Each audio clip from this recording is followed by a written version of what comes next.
غواص تو فطرت نے بنایا ہے مجھے بھی، لیکن مجھے اعماق سیاست سے ہے پرہیز۔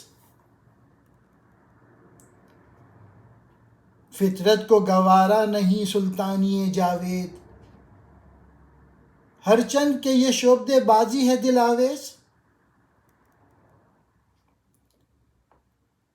فرہاد کی خارا شکنی زندہ ہے اب تک، باقی نہیں دنیا میں ملوکیت پرویز۔ اس نظم میں اقبال نے اس حقیقت کو واضح کیا ہے کہ افراد کی سلطنت ہمیشہ قائم نہیں رہتی، لیکن ان کی جد و جہد کی داستان ہر زمانے میں لوگوں سے خراج تحسین وصول کرتی رہتی ہے۔ مثلا اشوک نے تمام ہندوستان فتح کر کے ایک عظیم الشان سلطنت قائم کر دی تھی، اگرچہ وہ تو اس کی وفات کے کچھ عرصے کے بعد ختم ہو گئی، لیکن اس نے بنی آدم کی بہتری کے لیے جو جد و جہد کی تھی اس کو صفت دوام حاصل ہو گئی۔ اسی طرح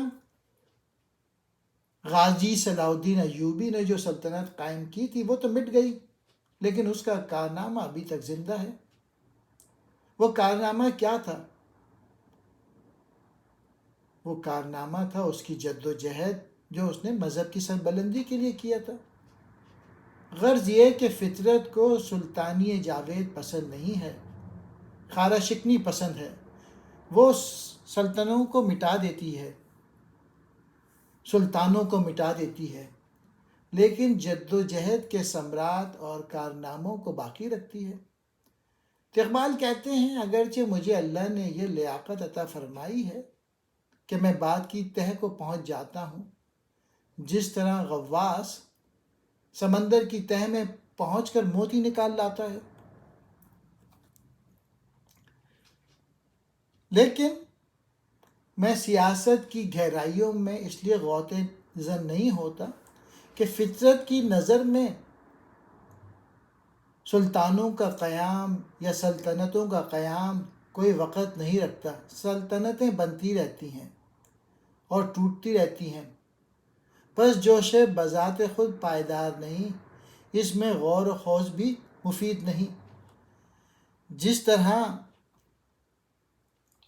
عقلمند آدمی کی نگاہ میں شعبدے بازوں کی کوئی وقت نہیں، اسی طرح میری نظر میں سلطنتوں کی کوئی قیمت نہیں۔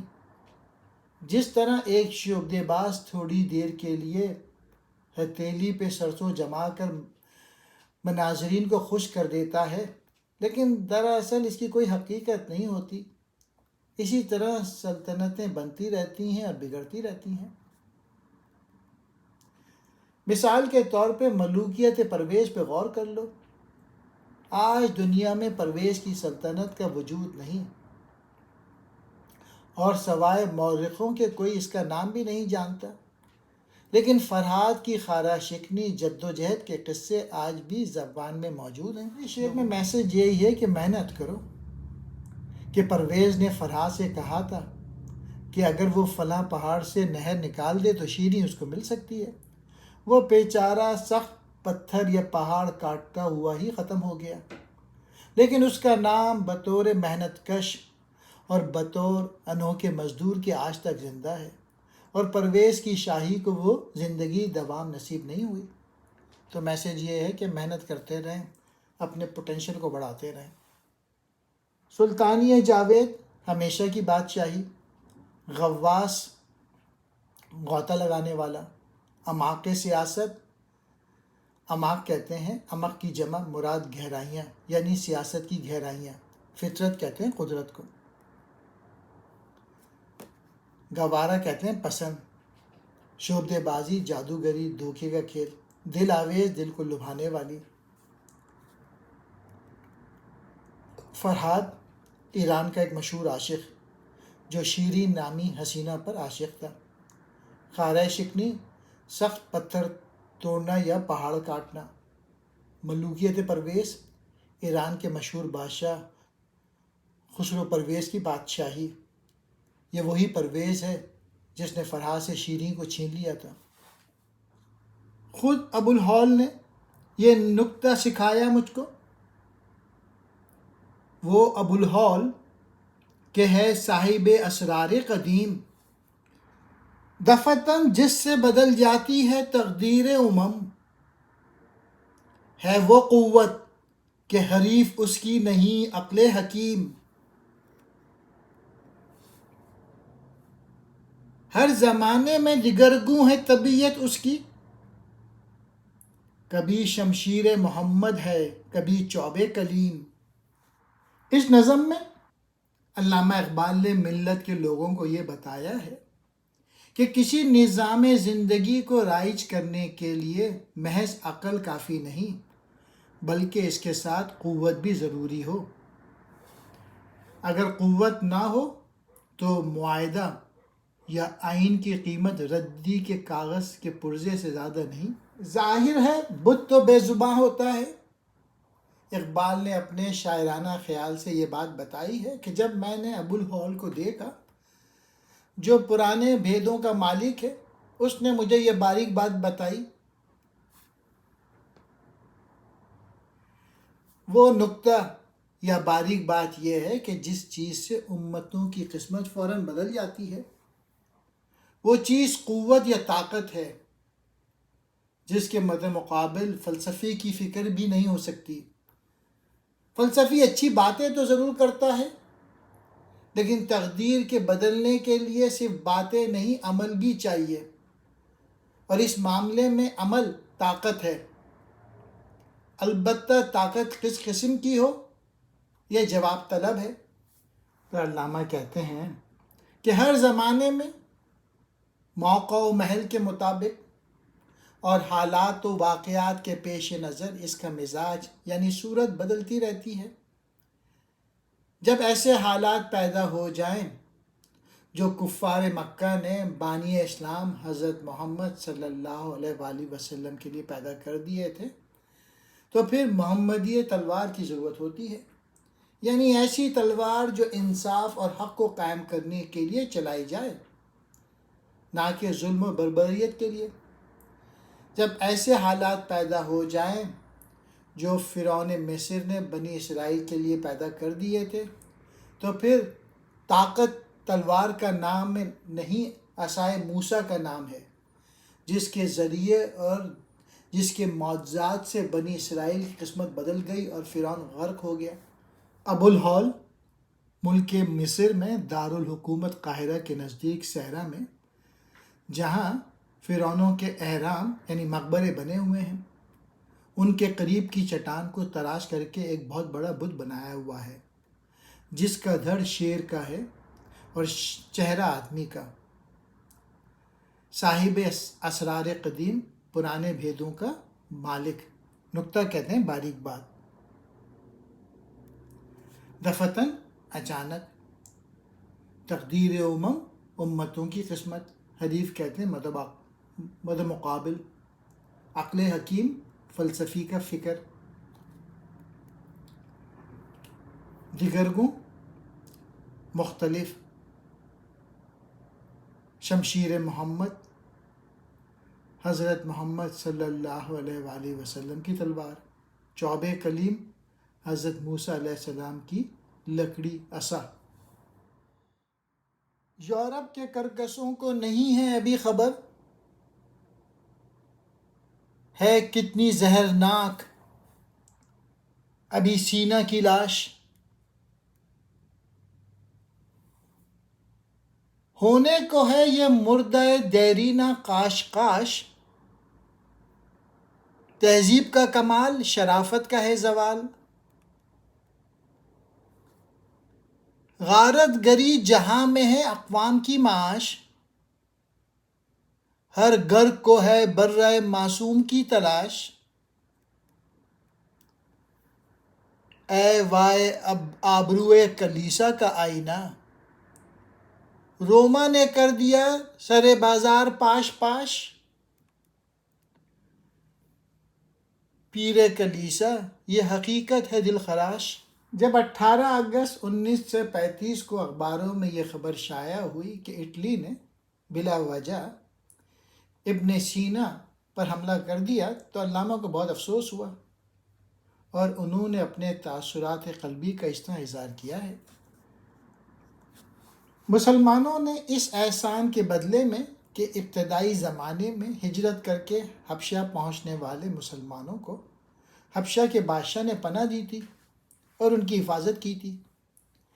حبشہ پر اپنی 1400 سالہ تاریخ میں حملہ نہیں کیا، حالانکہ انہوں نے شمالی افریقہ کے سارے ملکوں کو ایک سرے سے لے کے دوسرے سرے تک فتح کر لیا تھا۔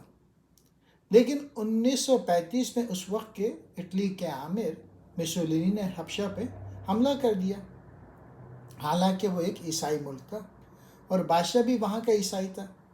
یہ بات اقبال کو سخت ناگوار گزری۔ تو پہلے شعر میں کہتے ہیں کہ یورپ کے گدھوں کو ابھی تک یہ خبر نہیں کہ جس ابن سینا کی لاش کا گوشت کھا کر وہ اپنا پیٹ بھرنا چاہتے ہیں، وہ لاش کتنی زہر سے بھری ہوئی ہے۔ یہ سچ ہے کہ مسولینی کے حملے سے ابن سینا کا جو ملک تھا وہ فتح ہو گیا، ابی سینا فتح ہو گیا اور ایک مردہ لاش کی طرح ہو جائے گا، اور یہ دنیا کا سب سے پرانی بادشاہت رکھنے والا ملک ٹکڑے ٹکڑے کر دیا جائے گا۔ لیکن اس کے گوشت کے زہر سے یورپ کے گدھ بھی نہیں بچیں گے۔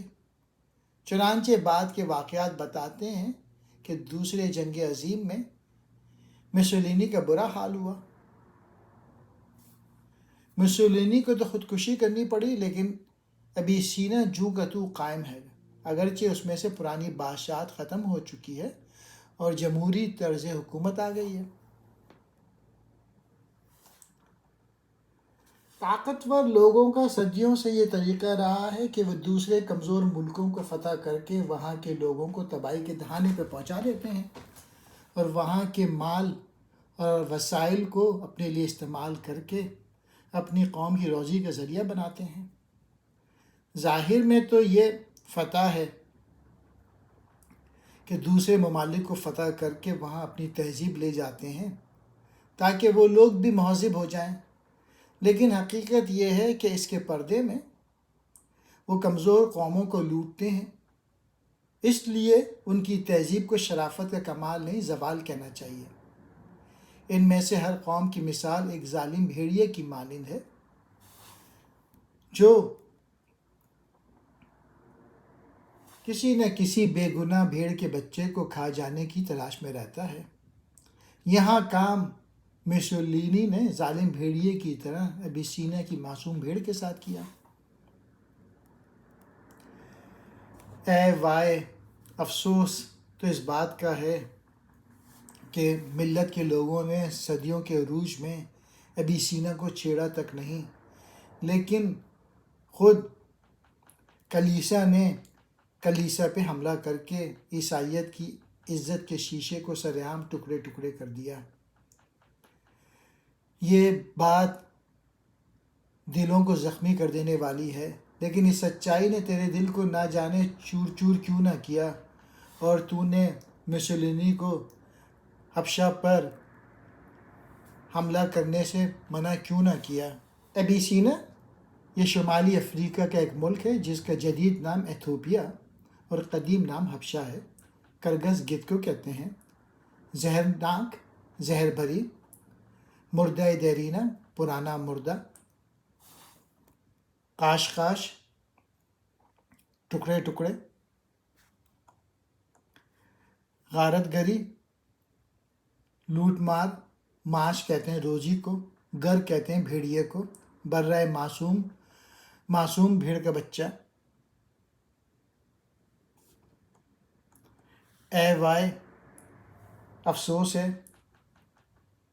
آبروئے کلیسا کا آئینہ، گرجا یا عیسائیت کی عزت کا آئینہ، روما، ملک روم یا اٹلی، پیر کلیسا، گرجے کا بزرگ، پاپائے روم، دل خراش، دل میں زخم کرنے والی۔ پانی بھی مسخر ہے، ہوا بھی ہے مسخر، کیا ہو جو نگاہ فلک پیر بدل جائے۔ دیکھا ہے ملوکیت افرنگ نے جو خواب، ممکن ہے کہ اس خواب کی تعبیر بدل جائے۔ تہران ہو گر عالم مشرق کا جنیوا، شاید کر رہے عرض کی تقدیر بدل جائے۔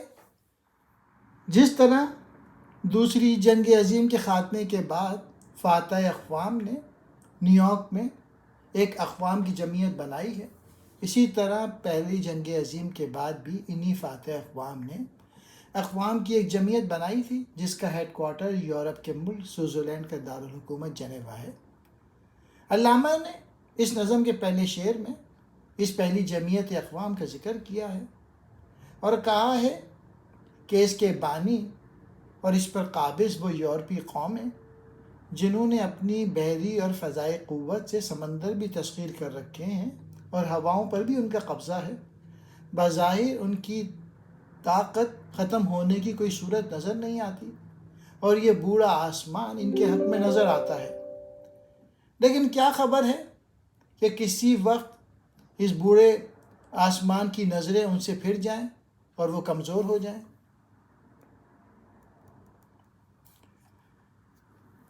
اہل مغرب نے اپنی جمعیت اقوام بنا کر مشرق کی کمزور قوموں پر اپنی شہنشاہی نافذ کرنے اور اسے تقویت دینے کے جو خواب دیکھ رکھے ہیں اور مختلف ملکوں اور قوموں کی بندر باٹ کے جو پروگرام بنا رکھے ہیں، کیا خبر کہ قسمت ان کے خوابوں کے نتیجے کو بدل دے اور ان کے پروگرام دھرے کے دھرے رہ جائیں۔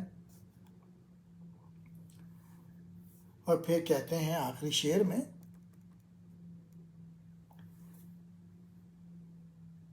مشرقی اقوام نے ان سے چھٹکارا صرف اسی صورت میں حاصل کرنے کے لیے ان کی جمعیت سے الگ ہو کے مشرق قوموں کی ایک الگ جمعیت اقوام بنا لیں اور ایران کے دارالحکومت تہران کو اس کا مرکز ٹھہرا لیں، تو اس طرح شاید اس زمین کے خطے کی تقدیر بدل جائے اور مشرقی اقوام اہل یورپ کے چنگل سے نکل آئیں اور آزاد اور ترقی یافتہ بن جائیں۔ جمعیت اقوام مشرق، مشرقی قوموں کی جمعیت یعنی UNO مسخر تسخیر کیا گیا ہے۔ نگاہ پیر فلک، بوڑھے آسمان کی نظر، فلک آسمان کو کہتے ہیں۔ ملوکیت افرنگ، یورپ والوں کی شہنشاہی۔ تہران، ایران کا دارالحکومت۔ جنیوا، یورپ کے ملک سوئٹزرلینڈ کا دارالحکومت۔ قرضۂ ارض، زمین کا خطہ۔ اس راز کو ایک مرد فرنگی نے کیا فاش، ہر چنگ کے دانہ اسے کھولا نہیں کرتے۔ جمہوریت ایک طرز حکومت ہے کہ جس میں بندوں کو گنا کرتے ہیں، تولا نہیں کرتے۔ اس نظم میں اقبال نے اس حقیقت کو واضح کیا ہے کہ اگرچہ آج کل دنیا میں ہر شخص جمہوریت کا ثنا خواں ہے اور اس کو بہترین طرز حکومت سمجھتا ہے، لیکن دراصل یہ کوئی قابل تعریف چیز نہیں ہے، کیونکہ اس میں سب سے بڑا اور بنیادی نقص یہ ہے کہ اس طرز حکومت میں انسانوں کی عقل و خرد کی کوئی قیمت نہیں۔ مثلاً عقل کا تقاضا یہ ہے کہ 10 عقل مند آدمی 1000 بلکہ 1,00,000 بیوقوفوں پر فوقیت رکھتے ہیں، لیکن اس طرز حکومت میں یہ نہیں دیکھا جاتا کہ 10 عقل مند آدمی کیا کہتے ہیں، بلکہ یہ دیکھا جاتا ہے کہ 90 آدمی خواہ ان میں ایک بھی عقل مند نہ ہو کیا کہتے ہیں۔ یعنی انسانوں کا شمار کیا جاتا ہے، ان کی بات کا وزن نہیں کیا جاتا۔ عقلیت کی بات یا رائے خواہ کتنی ہی معقول کیوں نہ ہو، اس کو اچھا نہیں سمجھا جاتا۔ اس کے مقابلے میں اکثریت کی رائے خواہ وہ کتنی ہی غیر معقول کیوں نہ ہو، مقبول ہے۔ تو جمہوری طرز حکومت میں اس سے بحث نہیں ہوتی کہ حق و صداقت کس طرف ہے، بلکہ وہاں اس بات کو دیکھا جاتا ہے کہ اکثریت کس طرف ہے۔ اقبال کی نظم کا مطلب تو یہاں ختم ہو گیا ہے۔ اب میں ایک اور بات کا اضافہ کرتا ہوں، اور وہ یہ ہے کہ جمہوری طرز حکومت میں دراصل حکومت جمہور کی نہیں ہوتی، اگرچہ بظاہر ایسا ہی نظر آتا ہے کہ جمہوری حکومت کرتے ہیں، بلکہ ان گنتی کے چند افراد کی ہوتی ہے جو اپنی دولت، اثر و رسوخ، جاگیر یا خاندانی طاقت کی بنا پر عوام کے ووٹ خرید سکیں، یا پھر اپنی عیاری چرب زبانی کی بدولت جمہور کو اپنی ہمدردی یا خیرخواہی یا اپنی روحانیت کا یقین دلا سکیں، کسی اصول یا اخلاقی ضابطے کے پابند نہیں ہوتے۔ آپ دیکھ لیں کہ پاکستان میں کس قسم کے لوگوں نے جمہوریت کے نام پر حکومت کی ہے، میں نام نہیں لیتا۔ مرد فرنگی، ایک یورپی مرد، فاش کیا، ظاہر کیا، دانا کہتے ہیں عقل مند آدمی، ہر چند اگرچہ۔ جمہوریت ایسا نظام جس میں حکومت لوگوں کی رائے سے منتخب کی جاتی ہے،